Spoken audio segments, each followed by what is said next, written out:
to people of any age that are thinking about suicide or thinking about ending their life, you have to understand that no matter what kind of pain that you're in right now, and no matter how blinding it is, I don't think even the person that is struggling with the deepest amount of pain would wish that on anybody else. And that's what you're doing by ending your life. And that is something that will continue to impact people. So if you have kids, no matter how distant you are from them, that is going to be something that's going to impact them, and it's going to impact their kids.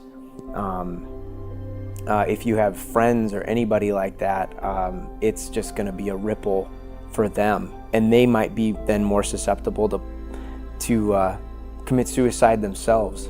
And so you need to think about the people around you. So then you might be thinking and saying, well, that's my problem, Nick. I am alone and I've got nobody. Well, if you're talking to somebody on Remedy, I mean, you've got somebody on the line that cares. So that's one person.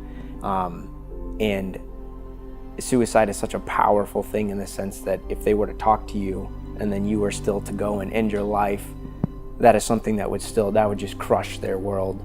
And you don't want to do that. It has impacts on people that you don't even realize.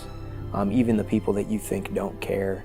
There are so many other options. And my dad struggled with alcoholism that I don't even drink. Just for any other reason than the road that it took him down. I don't want to go down that same one.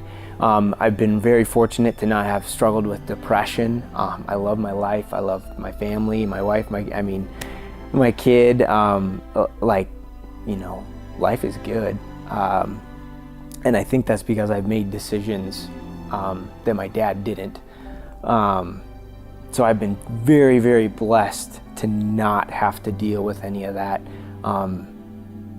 That being said, I would love to say I'm sitting here now, 26 years old, and I feel okay with my dad's passing and everything's, I don't have this emptiness. I still do, and I'll always have that. But God has used that in a really strange way so that now that I can be a better dad. Because I look at my son and I see myself, and I see what my dad could have been, what he could have done. And I think back to where my dad was at, and I'm sure life looked horrible. He was about ready to lose his wife and his kid, couldn't keep a job, he was losing his home. Yeah, things sucked. He had nothing going for him. But man, if he had just stuck around, I'd love to sit down and have coffee with him, maybe that would be great.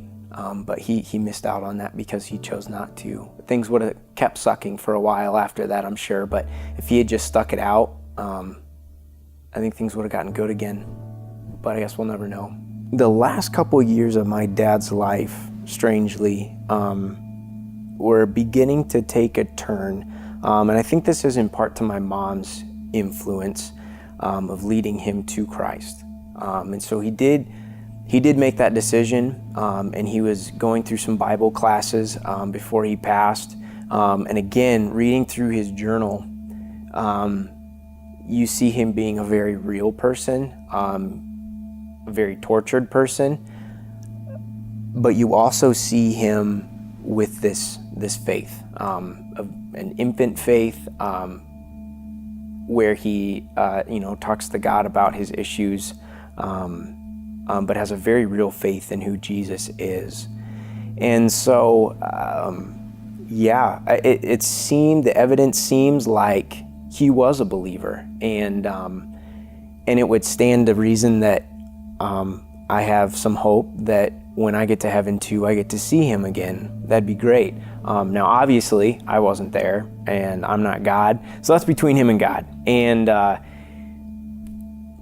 and if I get there and he's not, again, that's between him and God, and I can't carry that burden for him. And I can't walk around because I can't do anything about that.